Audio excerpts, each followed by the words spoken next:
Welcome back. We're the Book Mavens. I'm Amanda, she's Rachel, and you're joining us as we discuss Jane Austen's final completed work, Persuasion. So in Persuasion, it focuses around Anne Elliot, and Anne is considered Austen's most mature character at a whopping 27 years old.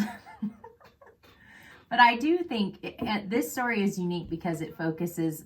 There was a big event that happens in the beginning. She turns down Captain Wentworth, but the whole story takes place about 7 or 8 years later. So you know that this big significant life event happened, but it's really studying out the long-term consequences of that for all of them and kind of like how your life moves on and how you learn to live with regret, which is unique in comparison to her other books where you're either really in the conflict that you're dealing with or you're looking at, like with Emma, you're looking at like her immediate moments of maturing versus these kind of long-term consequences. But for me, Persuasion is just very much a book about longing for people and longing for having wished you'd made a different decision. Or I think this is a book about reevaluating past decisions. So this one definitely feels like it's the big event has happened and now it's the repercussions of those big events and learning to live with decisions you made in your past and coming to terms with those things and whether or not you can pave a new path forward, especially in terms of love. Can you go back? Can you rekindle something that you thought had died that was never going to come back? And it is a very mature book compared with others where they're starting off this first love kind of deals and where you're still seeing a lot of maturity. With this book, the maturity factor has already happened. You're dealing with very mature people who are trying very hard, I think, not to make another life mistake. Okay, first line. Sir Walter Elliot of Kellynch Hall in Somerset was a man who, for his own amusement, never took up any book but the Bartonage. There he found occupation for an idle hour and consolation in a distressed one. There his faculties were roused into admiration and respect by contemplating the limited remnant of the earliest patents. There any unwelcome sensations arising from domestic affairs changed naturally into pity and contempt as he turned over the almost endless creations of the last century, and there, if every other leaf were powerless, he could read his own history with an interest which never failed. One sentence. What is he even talking about He's here? talking about his own, like, the only thing he likes to read is his own entry in the, like, official Book of Barons. Yeah. So Sir Walter Elliot. He is full of himself. All right, so let's talk, let's jump into the characters, shall we? Or do you want to let's just talk about the letter right out of the gate? You and the letter. My favorite part of the whole book is the letter. I think it's a beautiful. It's a beautiful letter, and it's, I think, Austen's best letter in all, because there are letters. She relies very heavily on letters, particularly to let her male characters express themselves. She usually lets them do that through letters, and Darcy's letter is great. I think Edmund Ferris writes a letter at some point.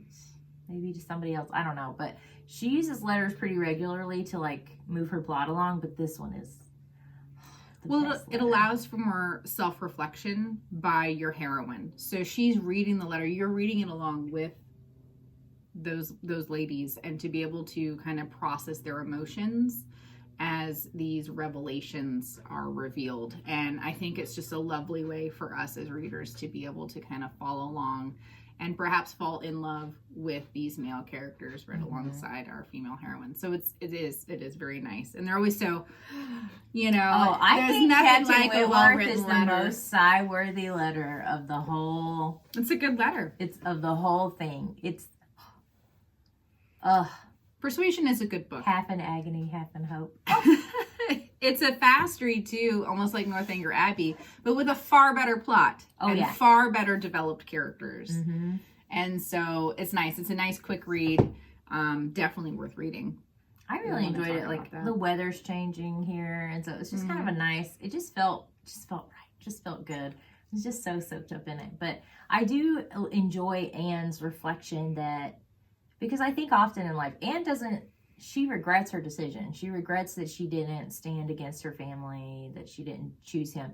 But she's looking at that with the benefit of hindsight. Like, absolutely. We all are. And she has a moment where they're talking, you know, after they've confessed that they still care deeply about each other and that they're going to make this work this time. And she's talking to him very openly, like, I don't think I was wrong to seek out Lady Randall's advice. She was the mother figure in my life at the time. Like Lady Russell. She was 19 when he proposed the first time. And her mother had already passed away. This was the woman that she looked to as her confidant. And she says, I don't think I was wrong to seek her advice, even though it caused me a great deal of pain, you know, later.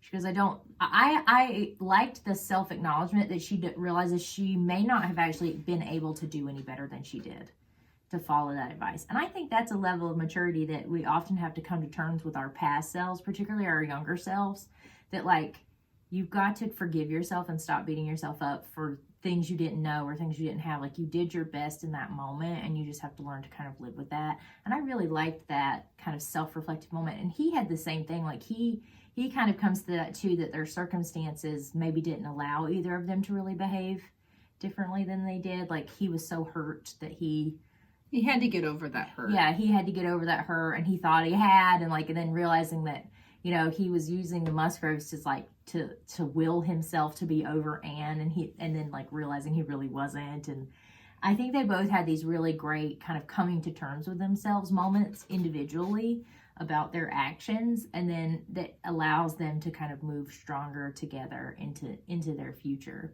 Well, and they're not the same people they were. And so, I mean, 7 years is a long time. Is a long time if you're talking about from going from 19 to, I think she's supposed to be 27. Mm-hmm. So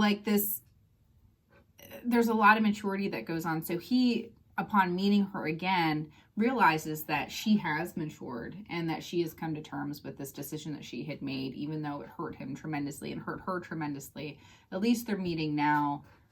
Later on, they both matured, and I think are in a better position in which to kind of pave that path together, as opposed to what they were when she was 19 and he was much younger. And I do think with Persuasion, looking at Austen and the themes that she talks about, like talking about societal position and how important it was for women. I mean, I hate to, put it that, because it makes it sound like so harsh, but it's almost like prostitution. And I hate to say that, but it's really like it is. You're selling yourself. All you have is you. That's it. You're marketing yourself to be sold to the highest bidder.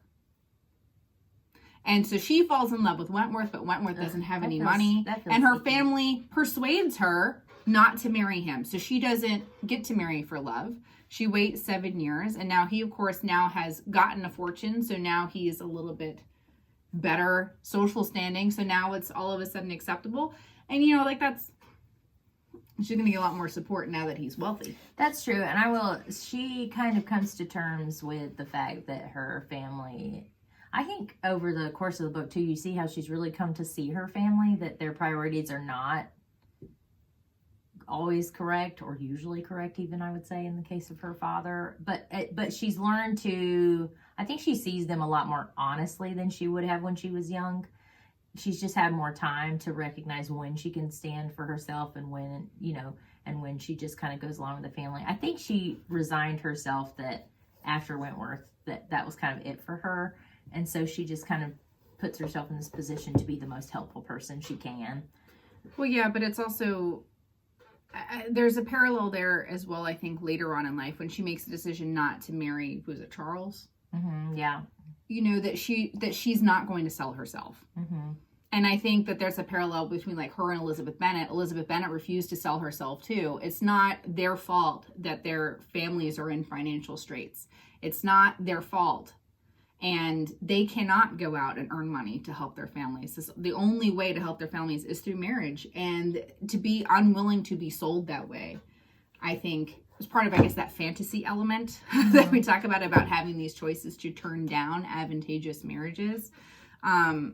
I think are important themes, and I think that's something Jane Austen really felt strongly about women's roles in society, and that it's unfair. It's an unfair ask to have these women, to give these women no other options but marriage to provide any kind of financial security. And I think a lot of her books really focus on that aspect about how important wealth was, and that women couldn't attain their own wealth, and just how horribly unfair that system is. I feel like that's really strongly reflected in the majority of her novels. And I feel that, as a modern woman, we can feel that, and we're like, no, and I love that her books always focus on that these women end up with somebody that they love, that it's not about selling themselves, it's about waiting, right? And showing patience and fortitude to be able to make a good decision that's based on love and not financial gain. And so you see a lot of her characters choose love over a more advantageous match. Persuasion's a great book. It's a beautiful book. There's a softness to this book that I really liked. It kind of reflects the tone of the characters. That even though Captain Wentworth is this very personable, I mean, he's a ship captain who captured basically privateered during the war, and that's how he gets his fortune. He's clearly got a lot of strength and will of character, but there's a softness in this book with the way that they deal with each other. Austen's older writing this book. Yeah, it is softer. It's beautiful. It's more reflective. It's not as tumultuous as Pride and Prejudice. Pride and Prejudice is about the passion, and this is just kind of about I think the softness of an enduring attachment, of an enduring love. There's a gentleness to it that I really like. I think there are parallels you can run between Anne Elliot and Fanny Price, but what makes Anne Elliot, I think, such a better character is she's just not as priggish as Fanny Price to me, because this is a woman who's made mistakes versus Fanny Price, who's also to me a quiet character. But Fanny Price is unlikable to me in the fact that she judges others so harshly and allows no weakness in others. But Anne Elliot has made a mistake. Yeah, she has the benefit of time. And she's softened, and she's so much more approachable than Fanny Price. Fanny Price is just on this pedestal that is off-putting to me as a reader. And here's the thing, you don't know, because you don't. They're set. That's one of the things I like about Austen's books is they're all very different from each other in the phase you find these women in their lives. Fanny is still young, even when the book ends. Maybe she'll soften with time. Listen, time makes us all a little bit less judgmental, I think, because she's super judgy. We all realize ooh. Yeah. But Anne is 27.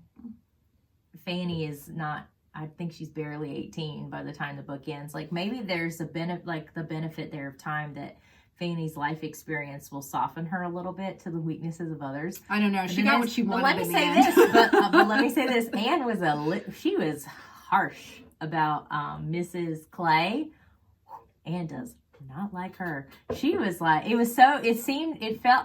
kind of startled me when I first read it, when she's so suspicious of Mrs. Clay, with good reason, it turns out, but she is not a fan. She's she is not in our social standing. She is just trying to lure her father, blah, blah, blah. She is cutting her. She does not like that. And that's one of the things she likes about Mr. Elliot, is that he agreed with her about that. That he cut Miss Clay down when they were talking to each other too. She's very gentle about a lot of people, but she does not like Miss Clay. So maybe that's a little of the Fanny coming out in Anne. I know, but it's just the approach to the characters.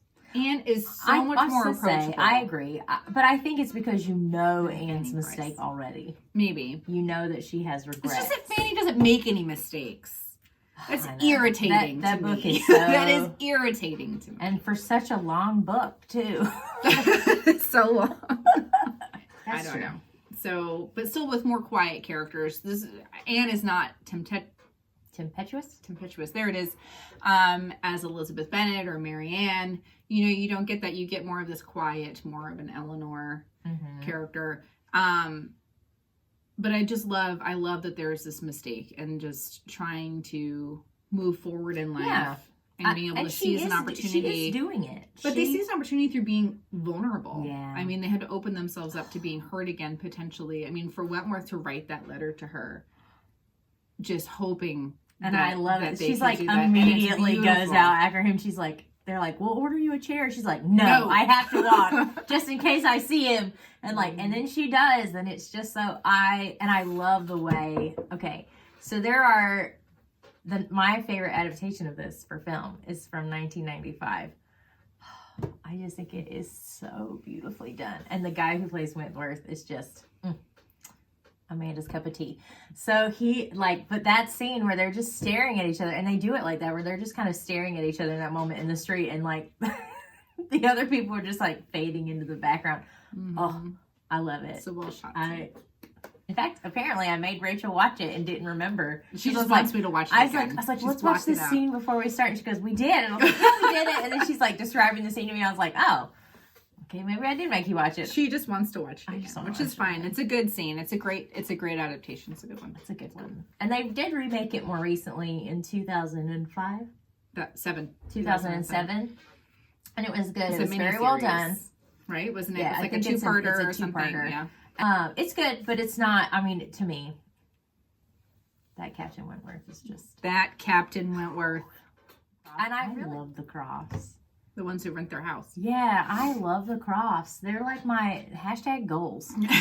Life goals. Yeah, they're my life goals. Because they just, even in the book, he'll talk about like, oh, well, they like to ride off together in the mornings and go look at stuff. And then they'll hole up in the afternoon together. Like, they just love to be together. It's a companionship. Yeah, they are genuinely each other's best person, like best friend. That's they nice. love to be together, and I love that. And they are also so welcoming. I find them very. They like kind of immediately, whenever they're entered into a new situation, they like kind of immediately start to gather people to them. Like the Admiral plays with the boys, even though they're supposed to be these like naughty children, and they are kind of naughty in the book. Mm-hmm. But like, you know, he immediately starts playing with them and charms the children, and Lady Croft is like immediately befriending Anne. Like, they just seem like such a genuine pair of people that I immediately enjoy them. They're nice. They're very nice. I love them. Very kind.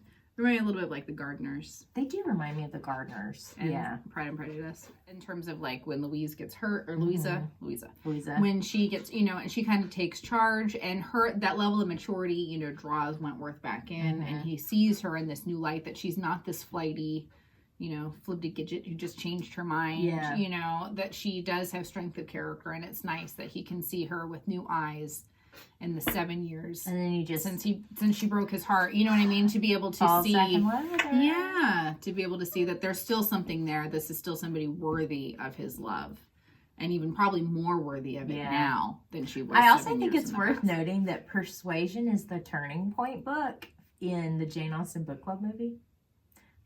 Persuasion is the turning point book. Like, that's where the guy writes the letter, and like it's about forgiveness. That's what I'm saying. It's like, that is the turning point book, and I just think that's an interesting commentary on the book as well. I just think it's the most humane of her books. Like, people recognize things in this book, because who has not made a mistake?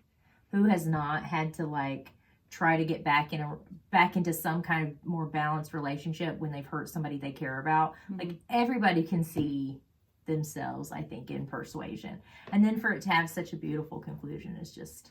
Well, I think everybody hopes too, when you make a mistake, that somebody can forgive you and can see that you genuinely are sorry, that you are still somebody worthy of love. And I think it's really beautifully done in Persuasion. It's a good book. It's such a good book.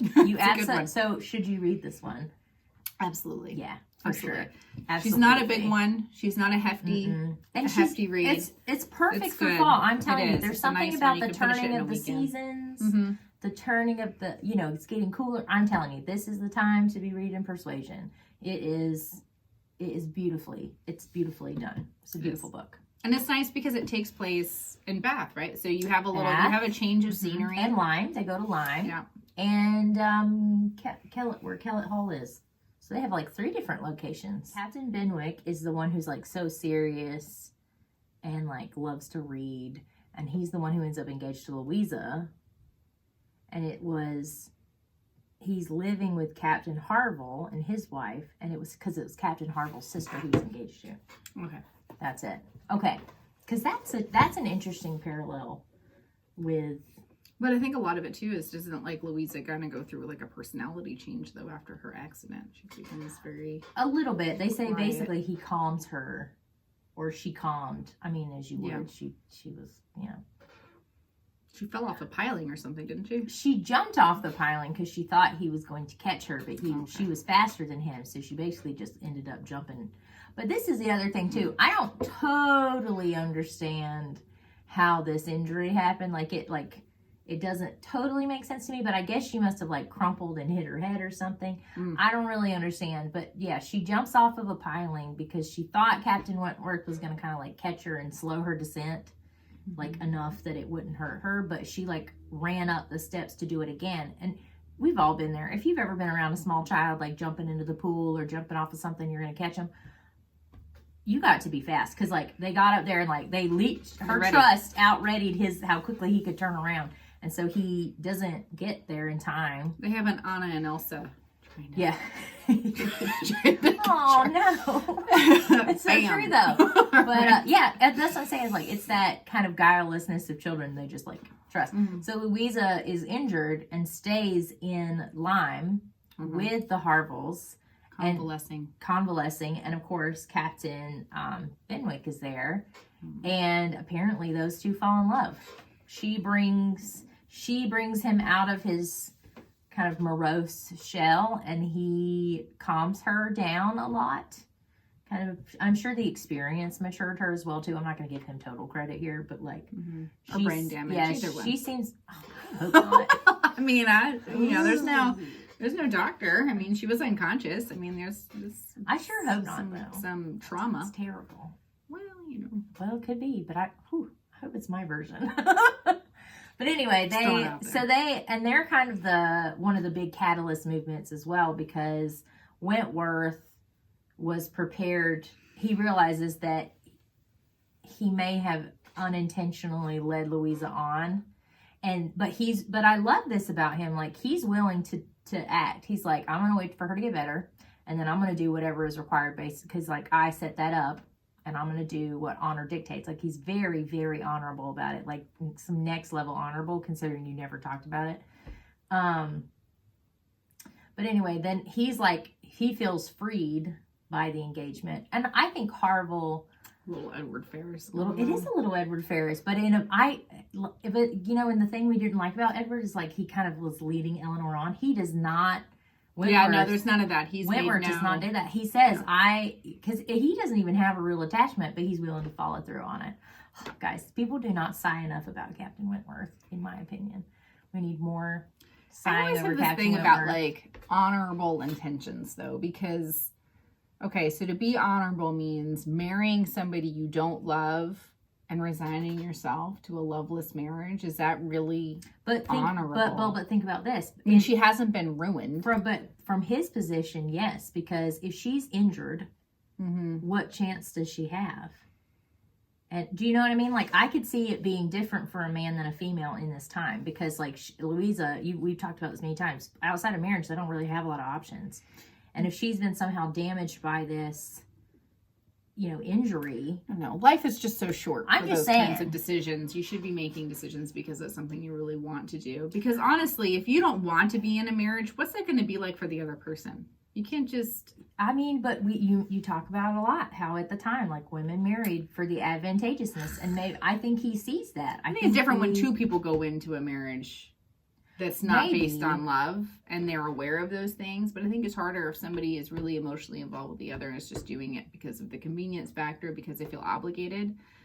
Ooh. Well, but I mean, I get that does not spell long-term happiness. Sure, but maybe they hope they come around. Like, I think that's this a more modern view of marriage, perhaps. I think it's the realities of the time. Except he seems more aware of it than most of the male characters we've looked at. Like, he recognizes that her family has this expectation that they were denied, and that that was no, the you're thing right. I just hate this. You don't like that's where they are. Yeah. I agree. I think that's been my problem. A lot of these books is that I don't like it as like. Don't like it. I don't like it that these women feel so trapped by their circumstances. Yeah. I feel so frustrated for them. I can only imagine. Yeah. But I do think it's an interesting.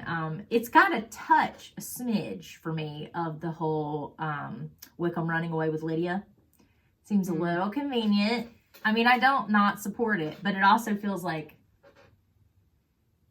believable. I don't know. But it does bring up some really great conversations about grief and the way that people process grief and loss with, like, actually in several places, but the one where Anne is having the conversation with Captain Harville, whose sister is the one who died. She was the fiance of Captain Wentworth originally, and she passed away suddenly of an illness, and that's like kind of what threw him into his morose, because he loved her so deeply, and like this is his friend, and he's still trying to be happy for his friend, but he's still mourning his sister, and you know, and he's looking at it from a brother's eyes, like he seems to have forgotten my sister so quickly, and like, you know, it just leads to this really beautiful conversation about like the way that we have to deal with grief and moving forward, and like, you know, life keeps rolling, and the people do what they do, not necessarily what you want them to do, and you have to be okay with that, because it's not wrong. Like Captain Wentworth is not doing anything wrong. It just hurts Harville, and he can't not be hurt by it, but he's also trying to not show his friend.